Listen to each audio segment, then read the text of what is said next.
DS classes में आप सभी स्टूडेंट का स्वागत है। मैं हूं दीपिका साहू। आप सभी के लिए लेकर आई हूं practice question paper class 10 subject English set ए। देखिए यहाँ पर प्रैक्टिस क्वेश्चन पेपर का सेट ए है ये, और अगली वीडियो में हम आपको दूसरा सेट पेपर बताएंगे जो कि सेट बी होगा, ठीक है। और ऑल क्वेश्चन जो होता है इसमें कंपलसरी होता है। जिस टाइप से आपका क्वेश्चन मतलब एनुअल एग्जाम का, मेन बोर्ड एग्जामिनेशन का, एमपी बोर्ड एग्जामिनेशन का आपका पैटर्न आता है उसी प्रकार से दिया जाता है। इसमें सारी इंपॉर्टेंट चीज़ें हैं, तो आप इसे एक बार तो ज़रूर करें, ठीक है। तो चलिए मेरे साथ करते हैं। क्वेश्चन नंबर 1 देखिएगा कि read the following passage carefully and answer the question given below. आपको इस स्टोरी को ध्यान से पढ़ना है, फिर इसके बाद इसके क्वेश्चन आंसर को फिल करना है, ठीक है। तो पहले मैं इसको बड़े ध्यान से आपको समझाती हूँ, बड़े ध्यान से सुनिएगा। I have heard about man who has seen as a great salesman. His company was very proud of him. देखिए यहाँ पर जो है एक सेल्समैन की बात हो रही है। सेल्समैन मतलब जानते हो, सेल्स मतलब सेल्समैन होता है एक विक्रेता जो बेचता है, किसी भी चीज़ को बेचना, जो इंसान ऐसा काम करता है वो सेल्समैन होता है। तो उसकी जो कंपनी थी, जो सेलमैन था ना, जो सेल्समैन था, उसकी जो कंपनी थी उस पर बहुत गर्व कर रही थी, बहुत गर्व था उसे। क्यों था भैया? कि the company dealing in a real estate. उसने जो है जो कंपनी जिस तरीके से वो डील करता था, तो उसने कंपनी को एक स्टेट पर पहुंचा दिया था। उसके पास एक मतलब कुल मिलाकर संपदा बना दी थी, एक मुकाम पर पहुंचा दिया था। तो जो सेल्समैन था, his company had been unable to sell a big plot of land that had been with them for year. देखिए एक उस कंपनी के पास एक बहुत बड़ा प्लाट था, मतलब एक प्लॉट का एक लैंड था, मतलब ज़मीन थी एक प्लाट की, जिसे बेचने में वो असमर्थ थे। मतलब वो एक ऐसी जगह पर थी कि उसको बेचना मतलब बहुत ही डिफ़िकल्ट था, और वो उनके पास बहुत सालों से थी। But the salesman sold the plot. लेकिन उस सेल्समैन ने, उस जो विक्रेता था, उसने उस प्लाट को बेच दिया। आप कैसे बेचा? 4 नाइट आफ्टर दैट सेल, उसने उसको बेच दिया जैसे तैसे। और जैसे ही उसने बेचा उसकी दूसरी ही रात it started to rain and plot was about 50 feet under water. और जैसे उसने उस प्लाट को बेचा उसके दूसरे ही दिन, मतलब रात के बाद, वो क्या हुआ? वर्षा स्टार्ट हो गई, मतलब बरसात होना स्टार्ट हो गया। और जो प्लाट था वो 15 फीट अंडर, मतलब कि पानी के 15 फीट नीचे चला गया, वहाँ पर पानी पानी हो गया। The man who has purchased, जिस व्यक्ति ने उसको परचेज किया था ना, मतलब जिसको बेचा था उसने तो it came to the dealer's office and said, वो वही डीलर के ऑफिस में, मतलब जिसने उसको बेचा उसने और जिसने लिया, जिसको दिया था ना, जिसने वो प्लाट खरीद लिया था, उस इंसान के पास गया, उस डीलर के ऑफिस पहुंचा और कहने लगा, your salesman sold me a plot that is now under 15 feet of water. तुम्हारे जो सेल्समैन है ना, जिसने ये प्लॉट बेचा है, अब वो जो प्लाट है ना वो कहाँ चला गया है? 15 मीटर पानी के अंदर, 15 फीट पानी के अंदर। सुनिएगा, it has become a big lake, और वो क्या हो गया? एक प्रकार से झील टाइप की बन गई है। I want my money bank, मैं अपना पैसा वापस चाहता हूँ। तो वो जो सेल्समैन जिसने उस प्लॉट को बेचा था वो बोलता है कि the salesman was called and he sad, वो उससे बोलता है, जो सेल्समैन है उससे कहा जाता है कि एंड ही सैड, तो मतलब जो वहाँ के डीलर होते हैं, जो ऑफिस के हेड होते हैं, वो उससे कहते हैं, सेल्समैन से कहते हैं, उससे कहा जाता है। फिर वो बोलता है कि हेयर, यहाँ take your money with interest because I have lots of wire. वो बोलता है ये लो तुम्हारी मनी बिल्कुल ब्याज के साथ, मतलब तुम्हारा पैसा विथ ब्याज के साथ, मतलब इंटरेस्ट मतलब ब्याज होता है, ठीक है। फिर वो बोलता है क्योंकि मेरे पास जो है ना बहुत ख़रीदार है इसके, you can make a beautiful house on it after the rains. और वो बोलता है कि तुम इस पर ना बहुत सुंदर घर बना सकते हो इस बरसात के बाद। And when the rains come again, और जैसी बारिश आती है ना, you can make arrangement so that the water doesn't flow out. और वो बोलता है कि जब तक ये वर्षा फिर से आएगी ना, तब तक तुम ऐसे अरेंजमेंट कर लेना कि ये पानी फिर से फ्लो ना हो, भराए ना। You will have a lake palace and I will give you 2 boats. और वो बोलता है यहाँ पर लेक पैलेस का मतलब ये है कि पानी के ऊपर जो महल होता है ना उसको बोलता है। एंड वो बोलता है कि मैं तुम्हें इसमें 2 बोट दूंगा, I will give you a 2 boat, and he sold 2 boats to the man, और उसी व्यक्ति को उसने 2 बोट और मतलब बेच दी। और वो बोलता है the dealer was watching the scene, और जो डीलर था ना बड़े ध्यान से इस दृश्य को देख रहा था। किस दृश्य को, कि उसने किस प्रकार से चतुराई करके ये किया। ठीक है, फिर इसके बाद क्या होता है बच्चों कि the boats were absolutely useless, और जो बोट उसने उसको दी थी ना वो यूजलेस थी, कोई काम की ही नहीं थी। तो उसने सोचा चलो इसको भी ठिकाने लगाने का कुछ सोचते हैं, है ना। फिर इसके बाद वो क्या करता है, but the salesman said don't worry, if I can manage that a big trouble, I can manage 2 boats, and then you just have to create a desire in people. And the voice was यहाँ पर the voice was only thinking of making a house, और जो वो बोलता है अगर कोई दिक्कत होगी आपको, अगर मुझे कोई दिक्कत होगी तो मैं ये जो 2 वोट्स दिए हैं उसको मैनेज कर लूँगा, तुम तो बस लोगों के अंदर जागरूकता फैलाओ। और बोलता है कि जो बायर होता है बस वो किसके बारे में सोचता रहता है कि मुझे एक घर बनाना है, but his desire ambition were change to a lake palace. और जैसे उसने उस मतलब कि लेक पैलेस के माइंड में सुना ही है और उसका माइंड चेंज हो जाता है। For century man has been sold believes dogmas that are untrue, that have no evidence, expect in your ambition, you don't want to do anything and you want to reach heaven, and there are people ready to give you map shortcut. देखिए वहाँ पर वो बोलता है कि अगर आप चाहते हैं तो आप कुछ भी कर सकते हो, और वो उसको उस बिलीव के साथ उसे बेच देता है।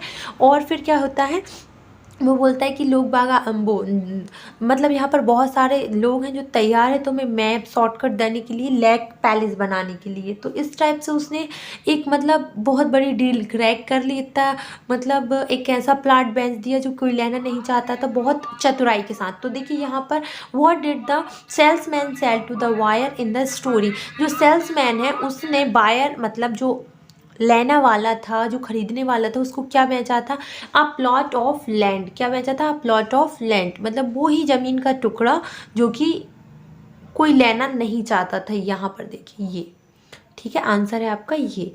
ठीक है, तो इस तरीके से उसने बड़ी चतुराई से बेच दिया था उसको। चलिए सेकंड देखते हैं, तो आंसर क्या हो जाएगा, अ प्लॉट ऑफ लैंड। ठीक है, अभी सेकंड देखिए आप लोग कि why did the buyer request a refund from the company. जो बायर था मतलब जो खरीदने वाला था वो क्यों चाहता था कि उसकी पैसों से वापस मिल जाए, क्यों चाहता था, द सेल्समैन डिसीव्ड हिम, या the land was infertile, he change his mind, the plot was under the water. ये बात सत्य क्यों है बताती हूँ, इसका आंसर आप लोगों ने पूरी स्टोरी पढ़ी इसीलिए मैंने आपको पूरी स्टोरी बताई कि the plot was about 50 feet under water. तो answer is the plot was under water. So answer यही होगा। थर्ड अगर देखेंगे, अगर आपने पूरी स्टोरी रीड नहीं करी तो कोई मतलब नहीं है इस क्वेश्चन आंसर को लिखने का या करने का, क्योंकि अगर आप एक बार भी इसको देख लेंगे, एक बार भी इस स्टोरी को पूरा पढ़ लेंगे मैं बोलूँगी, और बड़े ध्यान से आप सुन लेंगे ना, तो आप आराम से इसको इसके सारे क्वेश्चन आंसर को आँख बंद करके जवाब दे सकते हैं। ऑन कर लिया जाए क्योंकि लाइट नहीं थी इसलिए कैमरा ऑफ में वीडियो बन रही थी। चलो आगे देखते हैं कि क्वेश्चन क्या है भाई, कि how did the salesman convinced the buyer to keep the plot, dissipate the flooding। उसने किस तरीके से उसको कन्वेंस किया कि आप इसे रख लीजिए और इससे क्या होगा, ये भी उसने बहुत अच्छे से वो किया कि आप इसमें कैसे मतलब कौन सा घर बना सकते हैं, किस प्रकार से आप घर बना सकते हैं।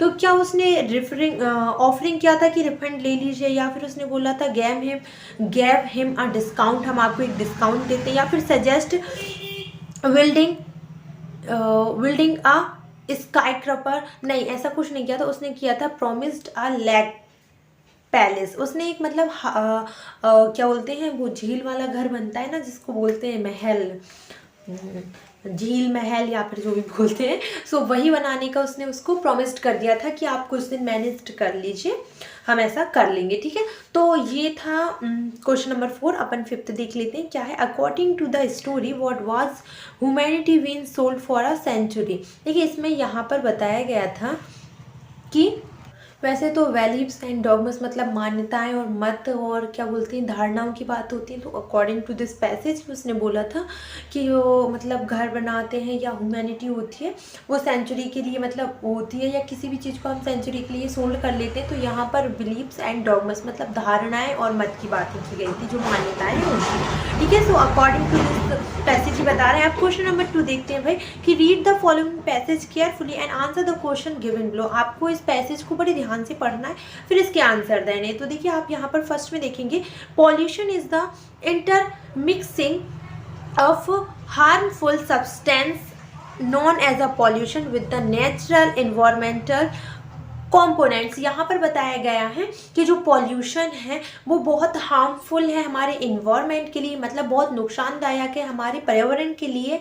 और यहाँ पर इन्वायरमेंटल के लिए बहुत सारी मतलब ऐसे घटक उत्पन्न कर दिए गए हैं पॉल्यूशन के, जिससे बहुत सारे जैसे एयर पॉल्यूशन, वाटर पॉल्यूशन, आपका सॉइल पॉल्यूशन, ऐसे बहुत सारे पॉल्यूशन है जिससे कि हमारा इन्वायरमेंट पर बहुत गहरा असर पड़ रहा है। There are various form of pollution, मतलब कि बहुत सारी फॉर्म्स होती है पॉल्यूशन, मतलब बहुत सारे प्रकार होते हैं पॉल्यूशन के लिए। अब यहाँ पर लाइक लैंड पॉल्यूशन मतलब जो हमारी मृदा प्रदूषण होती है उसके बारे में बोला गया है। फिर इसके बाद किसके बारे में बोला गया है, वाटर पॉल्यूशन के बारे में। एयर पॉल्यूशन जिस तरीके से जैसे मैं आपसे बोल रही थी, देखिए एयर पॉल्यूशन, फिर soil pollution, no matter which form of infection it is.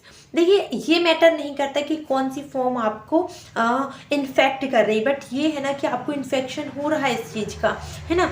It has dangerous impact of our environment, ये हमारे जो इन्वायरमेंट है ना उस पर एक गहरा असर छोड़ती है। क्या, एक गहरा असर छोड़ती है। Pollution is the addition of unwanted substance in the environment that can damage our earth. देखिए पॉल्यूशन के बारे में अगर हम ये वाली बातें बोलें कि जो पॉल्यूशन है वो एक अनचाहा एडिक्शन है, मतलब एक अनचाही चीज़ है जो हो ही रही है, हम चाह नहीं रहे कि पॉल्यूशन हो बट हो रहा है ऐसा।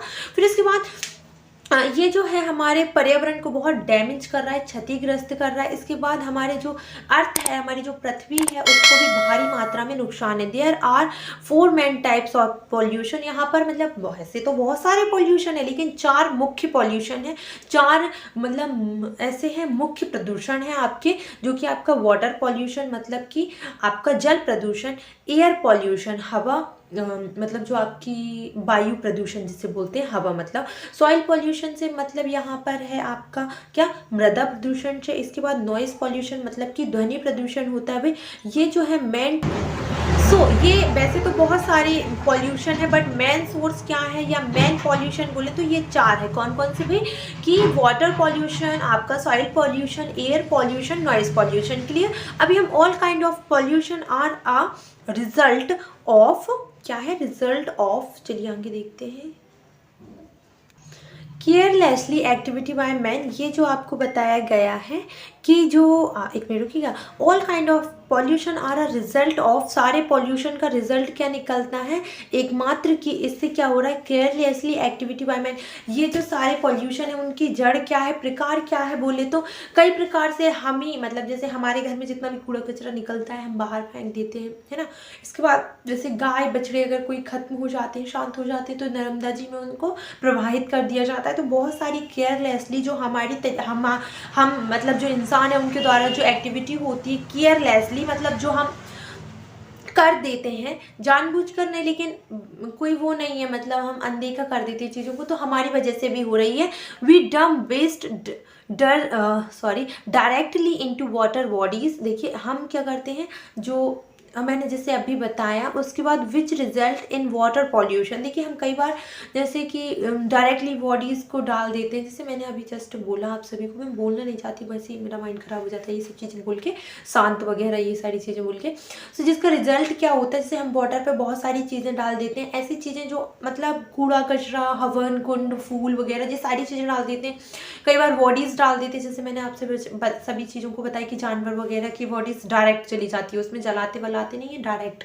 तो इससे वाटर पॉल्यूशन होता है। इसलिए air pollution caused when vehicles and release smoke into the atmosphere and make it difficult to breathe for all organism. देखिए नॉइस पॉल्यूशन जो है, जैसे कि अगर कोई भी शोर शराबा हो रहा है तो वो विजिबल तो होगा नहीं, मतलब वो हमें दिखेगा नहीं, बट क्या होगा इसमें, क्या होगा, एक मिनट रुकिएगा, कि what it is a danger form of pollution that can damage our air. ये होता है क्या भाई, ये एक ऐसा पॉल्यूशन है, सुनाई दे रहा है मैं क्या बोल रही हूँ, एक ऐसा पॉल्यूशन है जिससे आपके कान खराब होंगे, क्या होंगे, कान खराब हो जाएंगे, बहुत ही खतरनाक है। इसके बाद based pollution forms of major categories और pollution has become an urgent, ये क्या है आपका, क्रिसेस इन मैनी कंट्री। देखिए जो आपके वाटर पॉल्यूशन है आपका, वो एक बड़ी मात्रा में है, जो कि अपने ही मतलब एक ही कंट्री में नहीं, ये बहुत सारी कंट्री में, क्योंकि जो नदी है आपकी मतलब सारी कंट्रीज़ में है, और कंट्रीज़ में नहीं तो फिर मैं बोलूँ कि सारे स्टेट में तो है ही। तो we can not survive without water, हम बिना पानी के तो सर्वाइव कर ही नहीं सकते, जीवित नहीं रह सकते। So when most of the water bodies will dry up और get choked and the human pollution will come to end. देखिए यहाँ पर बताया गया है कि जब जो आपका most of the water bodies will dry up और get choke, the human pollution will come to end. ये अगर वाटर पॉल्यूशन ज़्यादा फैलता है और अगर पानी की कमी हमारे शरीर में आती, जो बॉडी है वो पूरी मतलब सूख चुकी होगी अंदर से और हम पूरे चौंक हो चुके होंगे, तो ये एक लास्ट स्टैंड है, या फिर मैं बोलूँ लास्ट स्टैंडा है पॉल्यूशन का, ठीक है। The next weak form of pollution is air pollution. एक और मतलब एक बड़ा पॉल्यूशन में बोलूँ तो क्या है, ये एयर पॉल्यूशन है, जो मतलब कि वायु प्रदूषण जैसे बोलते हैं, हवा प्रदूषण है ना। It is mainly caused by toxic exhumes from vehicles and the burning of coal, कोयला जिसे बोलते हैं, फॉर इलेक्ट्रिसिटी। देखिए यहाँ पर बहुत मतलब तुक की बातें बोली गई हैं कि जो एयर पॉल्यूशन है वो किससे होता है। फिर इसके बाद में बताया गया है कि जो एयर पॉल्यूशन है वो व्हीकल्स के द्वारा, इसके बाद आपका जो है एयर पॉल्यूशन और किसके द्वारा, जो चीज़ों को हम जलाते हैं, कोयला को जलाते हैं तो इस इलेक्ट्रिसिटी के लिए, तो हम इस तरीके से बहुत सारे ऐसे पॉल्यूशन है जो फैल रहे हैं।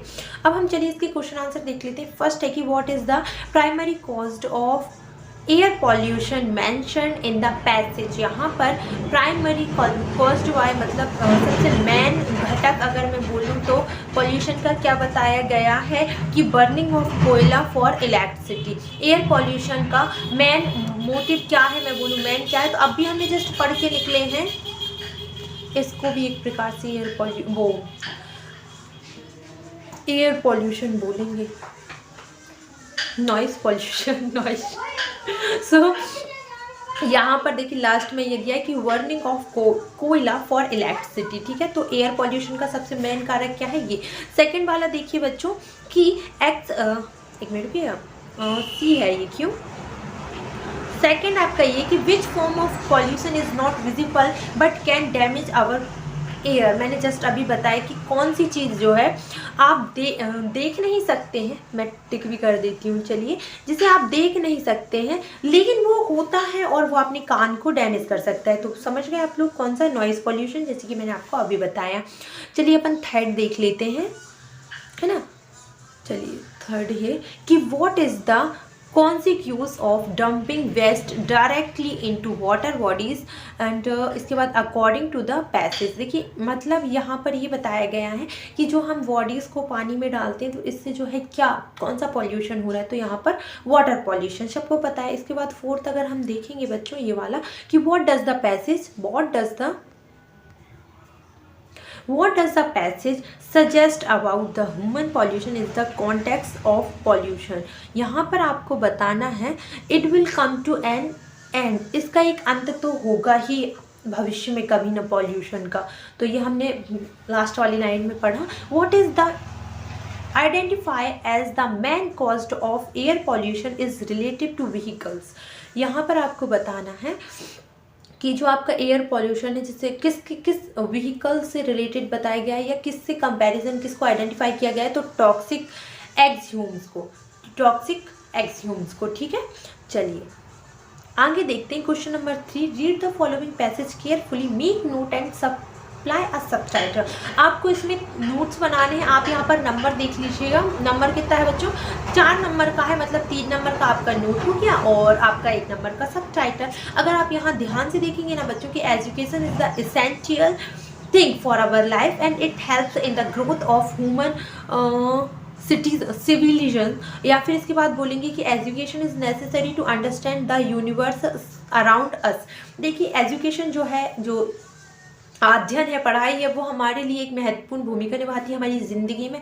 ये हमें ग्रो करने में हेल्प करती है और हमें आसपास की चीज़ों को समझने में, पूरे वर्ल्ड को समझने में सहायता प्रदान करती है। Convert into something more beneficial, मतलब यहाँ पर बताया गया है कि ये जो है कन्वर्ट कर देती है, जो एजुकेशन जब हम करते हैं तो ये कन्वर्ट कर देती है उसे फ़ायदे में, क्योंकि इससे हम मनी भी कमा सकते हैं और आजकल तो लोग पढ़ते ही पैसा कमाने के लिए, ठीक है। So with the help of knowledge we can develop a new perspective for our life. देखिए हम जो नॉलेज है उसको गेन करके हमारी ज़िंदगी को और बेहतर बना सकते हैं और अपने अंदर चीज़ों को डेवलप कर सकते हैं। इसके बाद if people you are educated, यदि कोई व्यक्ति या कोई इंसान या कोई भी इंसान जो एजुकेटेड है, then they know their responsibility. वैसे ये तो है, अगर आप पढ़ाई का ज्ञान कर लेते हैं, एजुकेटेड हो जाते हैं, तो आपको ज्ञान हो जाता है आपकी जिम्मेदारियों का। And right quite well first of all education gives the ability to read and write anything side anyone यार लिख देती हूँ ना, तो ये लाइन कर देती हूँ ना, तो मुझे क्लियर समझ में नहीं आता मैंने ही क्या लिखा है, ठीक है। सो यहाँ पर बताया गया है कि आप अगर पढ़ लिख जाते हैं तो आप कुछ भी लिख सकते हैं, आपके अंदर ये क्षमता आ जाती है कि आप कुछ भी पढ़ सकते हैं, कुछ भी लिख सकते हैं।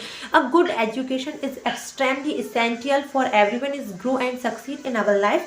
Education is increase self confidence and assist in developing the personality of a person. Education play a important role in our life या big role in our life। देखिए यहाँ पर बताया गया है कि जो एक अच्छी एजुकेशन है आपको इम्प्रूव करती है, बढ़ाने में आपको सक्सेसफुल बनाती है अपनी ज़िंदगी में। इसके बाद बताया गया है कि आपके आत्मविश्वास को इनकरेज करती है, आपको इसके बाद आपकी जो व्यक्तिगत क्षमताएं हैं उनमें भी बढ़ोतरी करती है, उसमें भी डेवलप होता है। इसके बाद ये जो एजुकेशन है एक महत्वपूर्ण भूमिका निभाता है हमारी पूरी ज़िंदगी में। क्लियर? अभी हम इसे मेक नोट में बताना है, तो चलिए पहले थोड़ा सा आगे का और कर लेते हैं अपन इसको। फिर इसके बाद बताया गया है कि इम्पोर्टेंट अवर लाइफ। इसके बाद बताया गया है कि education is split into 3 parts such as a primary education, secondary education and higher secondary education. All these 3 division of education have their value and advantage. Primary education is the base of education for a person. Secondary education paves the directly for further education and higher secondary education make the future and the ultimate way of life. देखिए यहाँ पर बताया गया है बड़ी सावधानी से कि जो हमारी एजुकेशन है उसको 3 पार्टों में डिवाइड किया गया है, एक हायर, एक प्राइमरी और इसके बाद एक सेकेंडरी। तो प्राइमरी, इन तीनों का अलग अलग एडवांटेज मिलता है, अलग अलग वैल्यू है, आपको भी पता है, मुझे भी पता है। इसके बाद बताया गया है कि जो प्राइमरी एजुकेशन होती है वो बेसिक एजुकेशन होती है किसी भी पर्सन के लिए। सेकंड एजुकेशन जो होती है वो एक फर्दर एजुकेशन होती है। इसके बाद हायर सेकेंडरी एजुकेशन जो होती है एक इंसान का फ्यूचर बना देती है और अल्टीमेटली वे दे देती है, उसको एक जीने का तरीका बता देती है, ठीक है। सो इसमें आपको नोट्स तैयार करने, तो मैं आपको बताती हूँ कि इसमें नोट्स किस टाइप से बनाने हैं, ठीक है।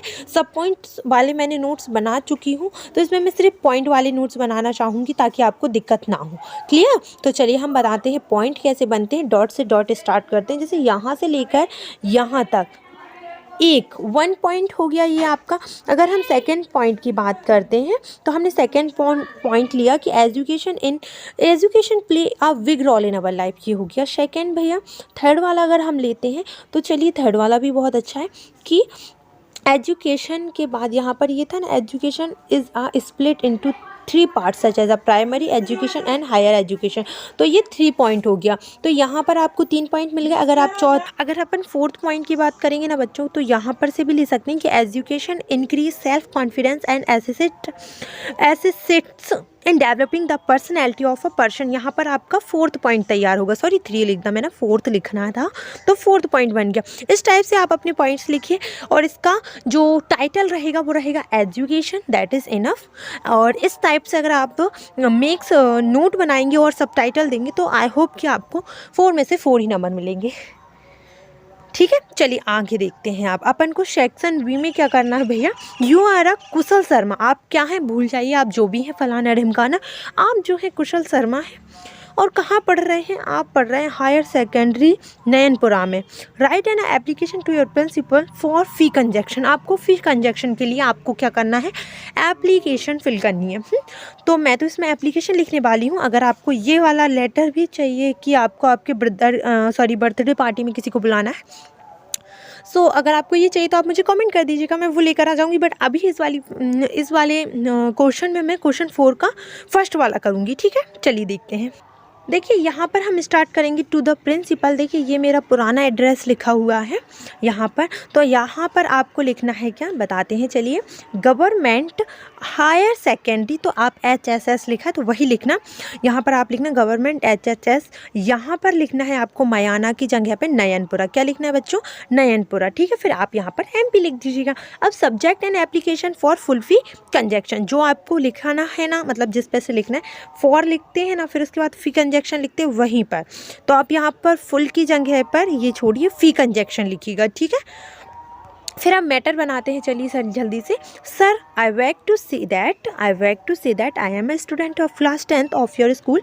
आई have been a good student and always first stand in our life, in our school, in your school या in our school. My father is a poor farmer. मेरे पिताजी बहुत गरीब हैं भाई। ही इज़ नॉट अवेलेबल, तो available थोड़ा सा गलत है यहाँ पर, क्योंकि ये पहले से लिखा हुआ है तो मैं यहाँ पर कट नहीं कर पाई थी। यहाँ पर आप अवेलेबल जो भी लिखा है इसकी जगह पर ही इज़ नॉट एबल लिखिएगा। ही इज़ नॉट एबल, क्योंकि मैंने नॉट लिख दिया था ना, तो वहाँ पर अब अनअवेलेबल तो आएगा नहीं, तो एबल आएगा। ही इज़ नॉट एबल, क्या लिखेंगे बच्चों आप, एबल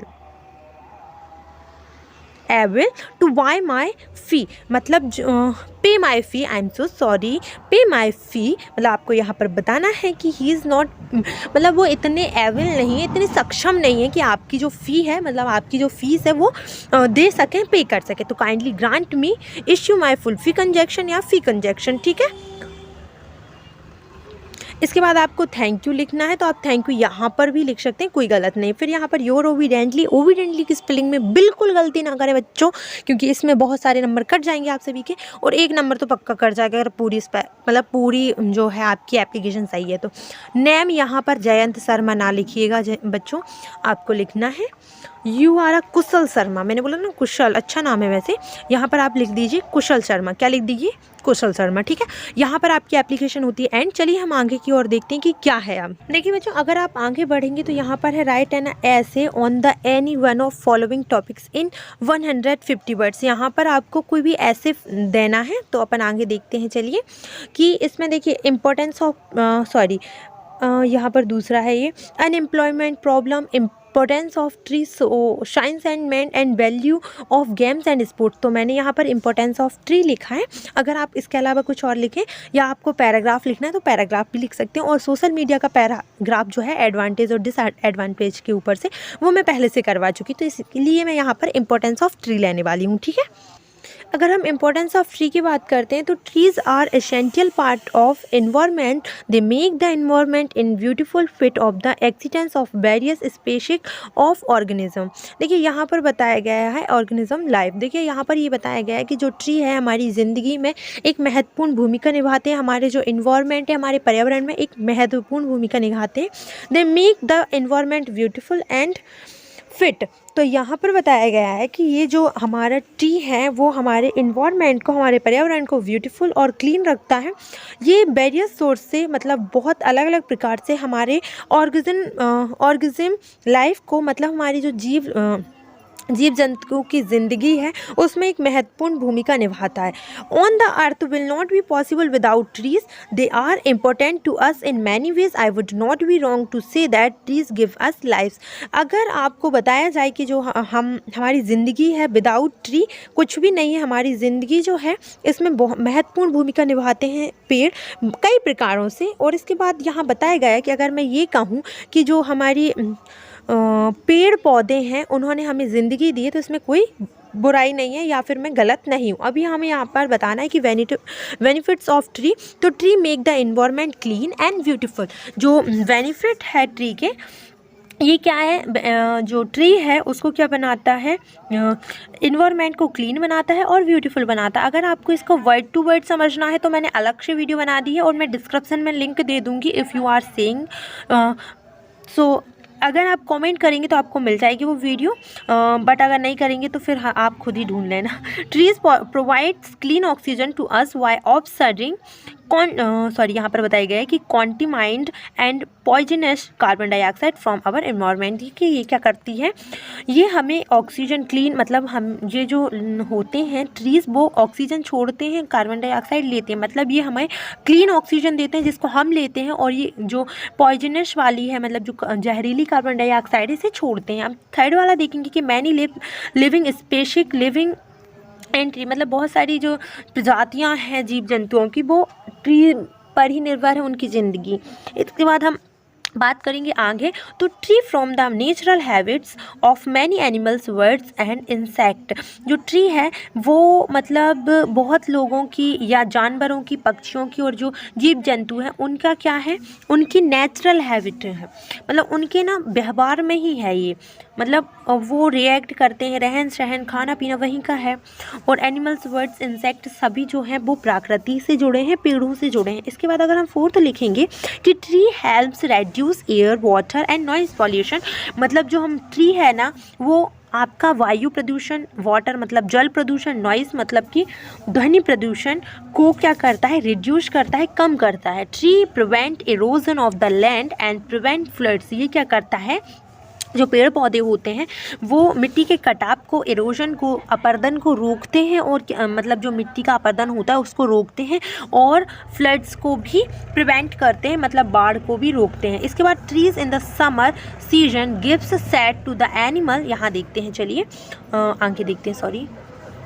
अगर हम यहाँ देखेंगे कि trees in the summer season give shade to the animals birds and human which make them feel happy in the sunshine. यहाँ पर बताया गया है कि जो ट्रीज होते हैं वो हमें समर सीजन में, मतलब गर्मियों का टाइम होता है ना, वहाँ पर एक शैडो देते हैं, मतलब परछाई या फिर मैं बोलूँ कि छाया देते हैं, किसको, एनिमल्स को, बर्ड्स को, या जो भी उनके संरक्षण में आता है उनको, जो कि हमें खुश फील कराता है, मतलब हम वहाँ पर अच्छा महसूस करने लगते हैं सनी सनशाइन में। ठीक है, इसके बाद हम बोलेंगे कि we get flower, fruits, rubber, silk paper, match making, wood, herbs and mineral substance from tree. हमें बहुत सारी चीज़ें जो हैं कहाँ से प्राप्त होती है, पेड़ों से। जैसे हम बात करें किसकी, फूलों की, फलों की, रबर की, सिल्क की, पेपर की, वुड मतलब लकड़ियों की, हर्ब्स मतलब कि जो आपकी दवाई है ना, जड़ी बूटियाँ, वो ऐसी बहुत सारी चीज़ें हैं जो हमें कहाँ से प्राप्त होती है, पेड़ों से।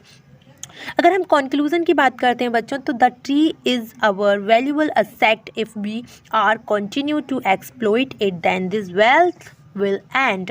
यहाँ पर बताया गया है कि जो ट्रीज़ हैं हमारी ज़िंदगी में महत्वपूर्ण भूमिका निभाते हैं। अगर इनका कंटिन्यूअसली एक्सप्लॉइट किया जाए, मतलब इनको विनाश किया जाए, क्षतिग्रस्त किया जाए या इनका कटाव किया जाए, तो हमारी ज़िंदगी भी एक दिन एंड हो जाएगी। और यहाँ पर बताया गया है कि we have to understand the importance of tree.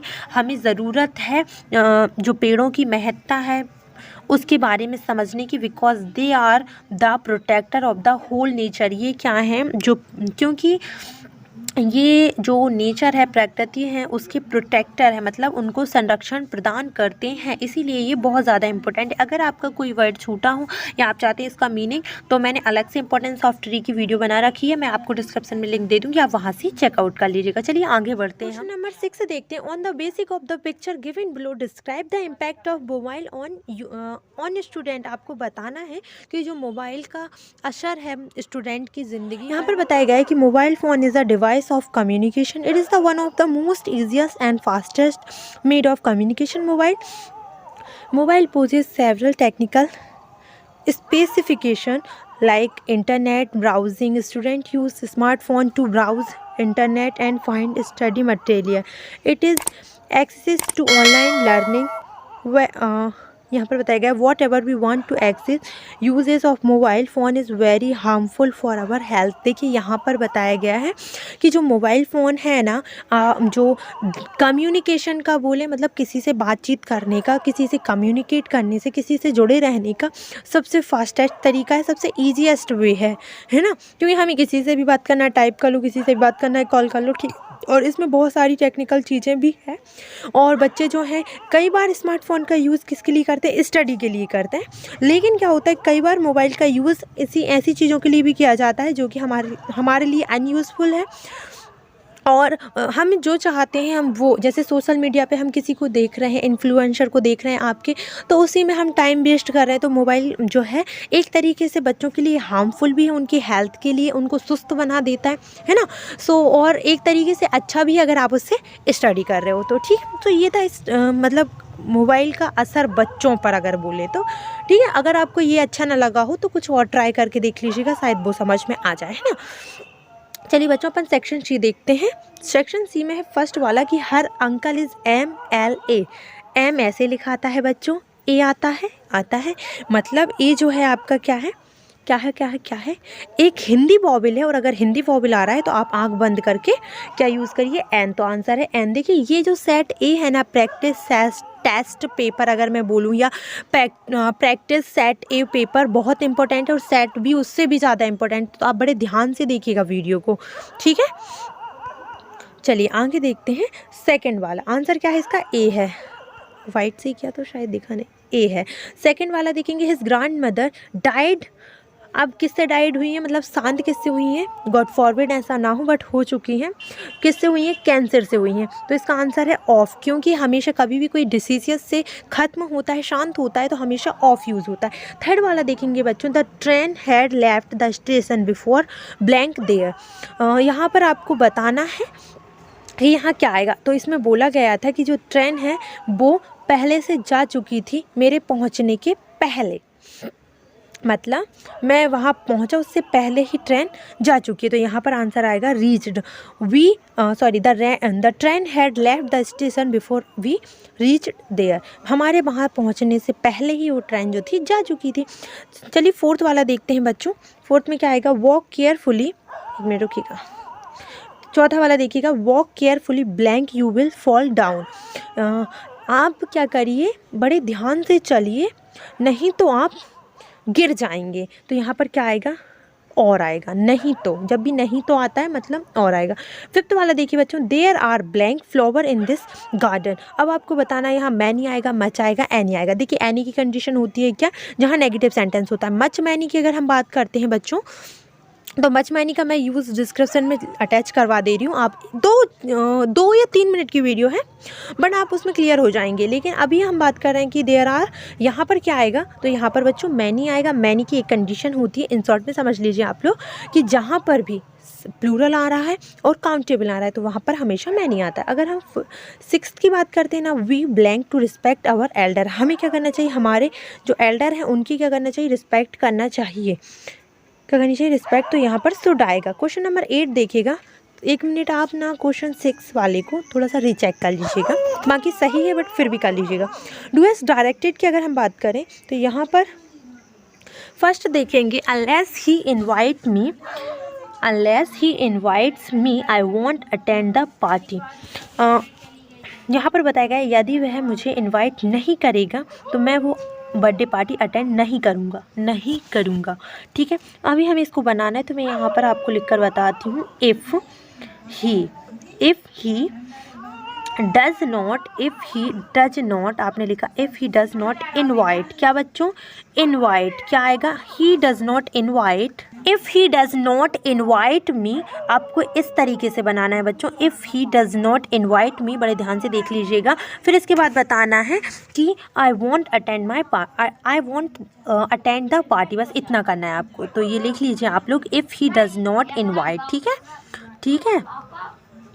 अब सेकंड आप लोग देखिए बच्चों कि दे हैव मेड इट, आपको इसको क्या करना है, पास्ट कंटिन्यूअस में चेंज करना है। यहाँ पर जो हैव लिखा है उसको हैड में चेंज कर दीजिए। किस में चेंज कर दीजिए, हैव में। अगर आपको टेंस बैच के स्टार्ट की वीडियो देखना है तो आप वो भी देख लीजिए, और 1 घंटे में पूरे टेंस कंप्लीट करने वाली वीडियो भी आ रही है, तो आप लोग थोड़ा सा वेट कर लीजिए और कॉमेंट सेक्शन में बताइए आपको इंतजार है कि नहीं। अगर हम यहाँ बात करेंगे इसकी, तो हम इसको कैसे सॉल्व करेंगे हम वो भी बताते हैं भैया। इसमें लिखा है कि she is too tired to work, वह जो है बहुत थकी हुई है काम से। क्या है, काम से वह बहुत ज़्यादा थकी हुई। तो हमको इसको इस तरीके से बनाना है कि टू की जगह पे हम सो लिखेंगे और बीच में जोड़ने के लिए दैट। लेकिन हम कैसे बनाएंगे, सी इज़ सो, इतना लिख लिया आप लोगों ने, she is so tired, she is so tired. अब इसके बाद आपको लिखना है सी कैन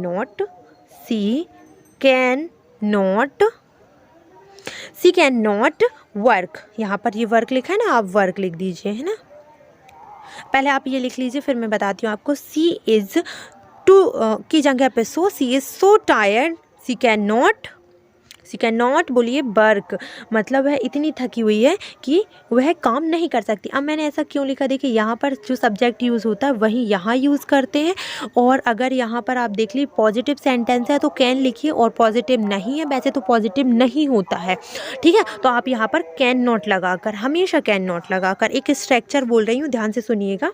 जब आप टू को सो में मतलब सो दैट में कन्वर्ट करेंगे तो कैसे करेंगे, subject plus helping verb plus so, लिखते जाइए आप लोग, plus main verb plus that plus आप जो फर्स्ट सेंटेंस में जो सब्जेक्ट यूज़ हुआ है वो सब्जेक्ट, प्लस आपका कैन, प्लस आपका नॉट, प्लस आपका जो भी लिखा है टू के बाद वो, ठीक है।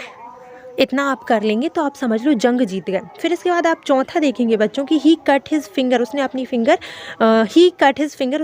फिंगर काट ली, मतलब उसके हाथ से कट गई। अब आपको नेगेटिव बनाना है, इसमें क्या बनाना है, नेगेटिव। तो आप कुछ इस तरीके से बनाएंगे, he did not cut his finger. कुछ बच्चे सोच रहे होंगे कि मैम ने डिड नॉट क्यों लिखा है, डज नॉट क्यों नहीं लिखा।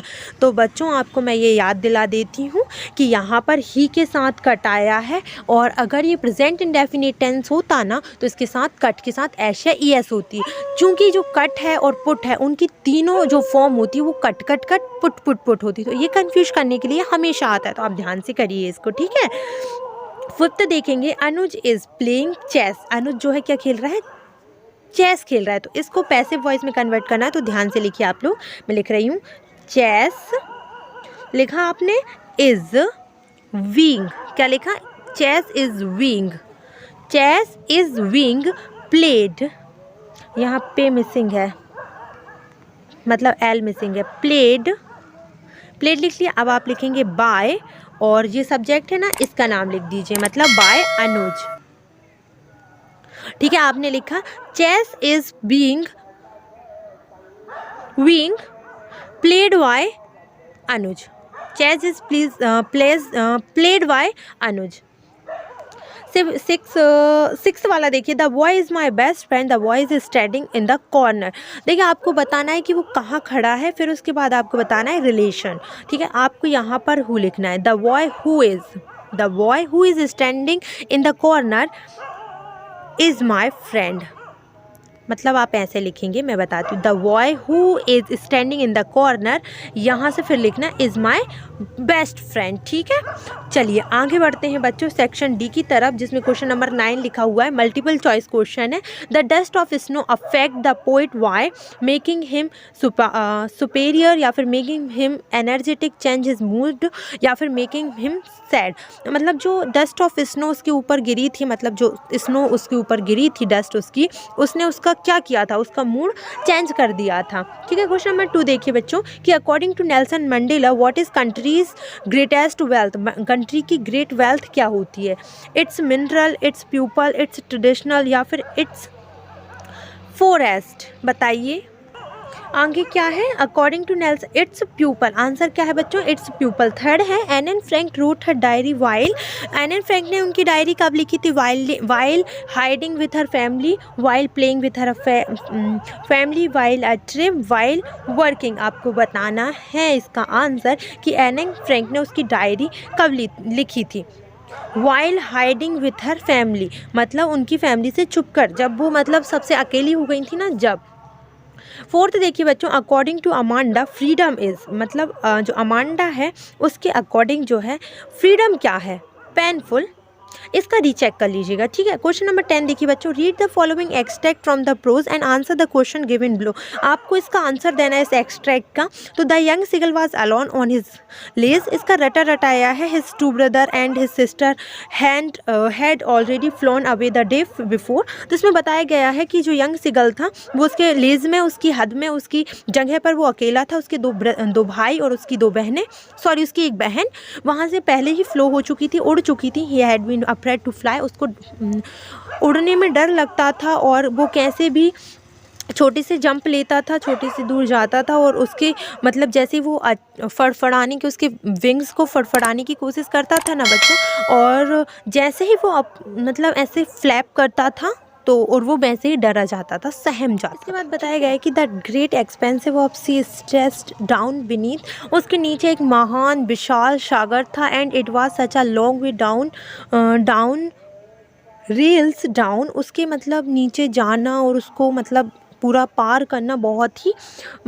ही बड़ा था वो। And he felt certain that his wings would never support him, और उसने अपने अंदर ऐसी मतलब वो सोचने लगा था कि मेरे जो विंग्स हैं, मेरे छोटे छोटे विंग्स हैं, मतलब होते हैं क्या, पंख, तो मेरे छोटे छोटे पंख हैं। सो ही वेंट हिज हेड, वो अपने सिर को झुकाता, जैसे हम कोई भी काम करते हैं और हम निराश हो जाते हैं तो वो करता, and run away back to the little hole under the ledge where he slept at night, और क्या करता, वो अपने छोटे से होल में चला जाता जहाँ वो सोता था रात को, वहीं चला जाता और वहीं बैठा रहता, ठीक है।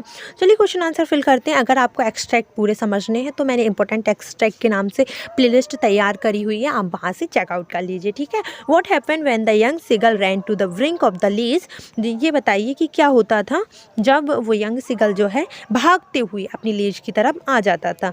क्यों आ जाता था बताना है आपको। तो ही बिकम अफ्रेड, वो बहुत ज़्यादा डर जाता था क्योंकि।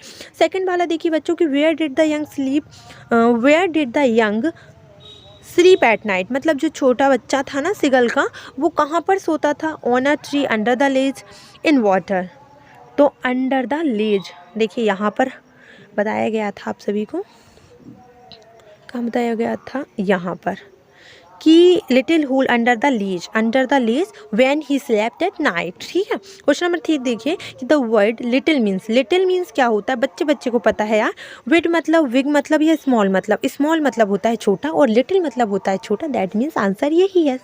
अब यहाँ देखते हैं चलिए, it strolling forth west UV whose hide with sports it peppered as soon as he hast left on you you will know it is the leopard will do not good to roar with pain, he will only lap and lap again। देखिए इस poem को, इस poetry को मैंने पहले extract में करवा चुकी हूँ। अगर आपको ये चाहिए तो अलग से वीडियो बना दी जाएगी आपके लिए, नहीं तो एक्सट्रैक्ट की जो लिंक है मैं आपको प्रोवाइड करवा देती हूँ, कहाँ पर, डिस्क्रिप्शन में, है ना।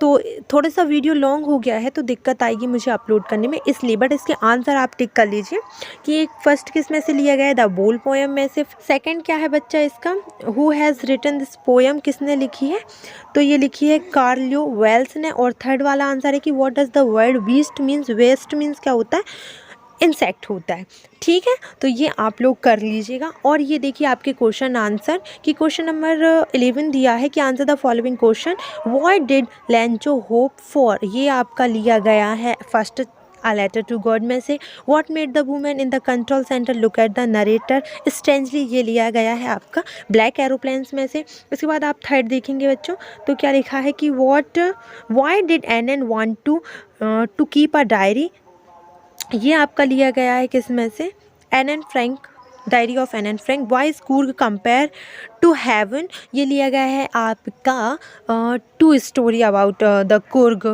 कॉफ़ी उसमें से लिया गया है ये, ठीक है। इसके बाद आपको फिफ्थ है कि what are the elder in Goa nostalgic about.